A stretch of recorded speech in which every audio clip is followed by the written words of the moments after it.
earlier somebody says, you know, sell the why. Get someone to understand why you do what you do. The reason for that is because the brain has 3 layers. The one inside, the one in the middle, when people say, I felt in my gut, I felt in my heart, they're talking about that center of the brain. That center of the brain only responds to the why when it comes to things. So before I was able to come up with a solution, I wanted to examine why we break down. Please take a look at the slide. I hope everyone can see it.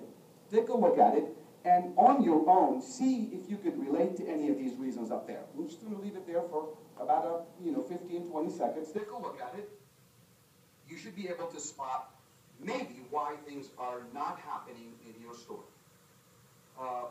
By the way, if you're a manager in the room, I wouldn't stress the weak resources, with that management thing. Leave that alone. That's only for you. Okay, so If they're here. yeah, but don't point it out. Don't take a note back to the dealership. Okay, so I tried to come up with an answer to that. And I framed my answer on what I call the 4 pillars of my process. There are 4. One is we have to be able to enhance our image in the eyes of our customers. When they come to see us, they're not looking forward, they're not jumping of joy based on the reputation that we have as car people. Okay? Listen to that, read that little article that Sean was talking about. So I want to make sure that we do that first. I want to be able to promote my product above the competition. And the third one is really, really key. You got to seek first to understand, then to be understood. You have to measure the desire on your customer's part. You have to make sure, the gentleman before me, you have to make sure, mention this, you have to make sure that you get your process to sink in with theirs. If you don't make sure that your selling process is syncing with theirs, you are either going to be left behind or you're going to be a little bit ahead. If you're ahead, you're too pushy. If you're behind, you don't know what you're doing. So you really have to know how to sink that in. I'll touch on this a little bit later when I get into my process, and you'll be able to see that moment that you have to be able to sync the 2 together. And then the last piece here is the heart of your 7 habits, Sean. It's to be able to accomplish win-win. I go slightly beyond that. It's win-win-win. Everyone involved has to win, including our salesmen. So when it came down to forging a new road to the sale, I borrowed the game of baseball. The game of baseball is brilliant. Now, for someone that grew up in the Middle East playing soccer on the streets of Damascus, it took a while to understand the game of baseball, but I finally got it. It's really, really good, and it conforms to the 7 habits of highly effective people that Sean speaks about. Take a look. Here's a field. A player will get on deck, will take their turn. Their job is to hit the ball correctly and then secure their bases and then come home and score. So they get on deck to be proactive.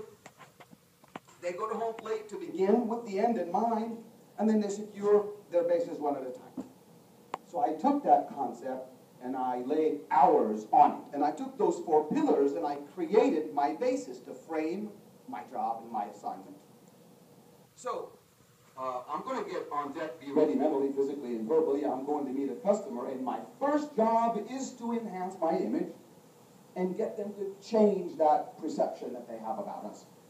That's your first base. Second base is I want to be able to promote my product above the competition. And then I need to be able to truly understand their wishes. Every buyer of any kind, when they make the decision to buy, and that decision happens here, when they make that decision, they immediately attach a number of wishes to that. Some with, some without money, but there are a number of wishes. Your job, my job, is to try to figure out what those are and then convert those into an offer to purchase your product. You secure your bases, you are now in position to come home and score. That gives me clarity for what I need to do. I have 4 assignments that I have to win, that I have to be really, really good at. There they are.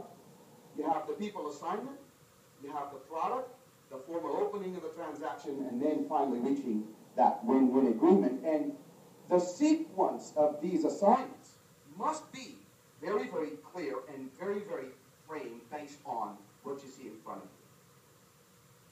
The next job is to connect the dots.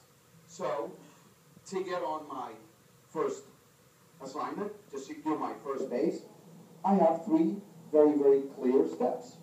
And they are the welcome, information exchange, and then making the connection. By the way, I call this the welcome, not the meet and greet. The meet and greet is backwards. You don't meet and greet, you greet, and then you meet. So I decided to call it the welcome. It's warmer, it's friendlier, and it's personal. So you get yourself down the road, and that's about a few minutes of interaction.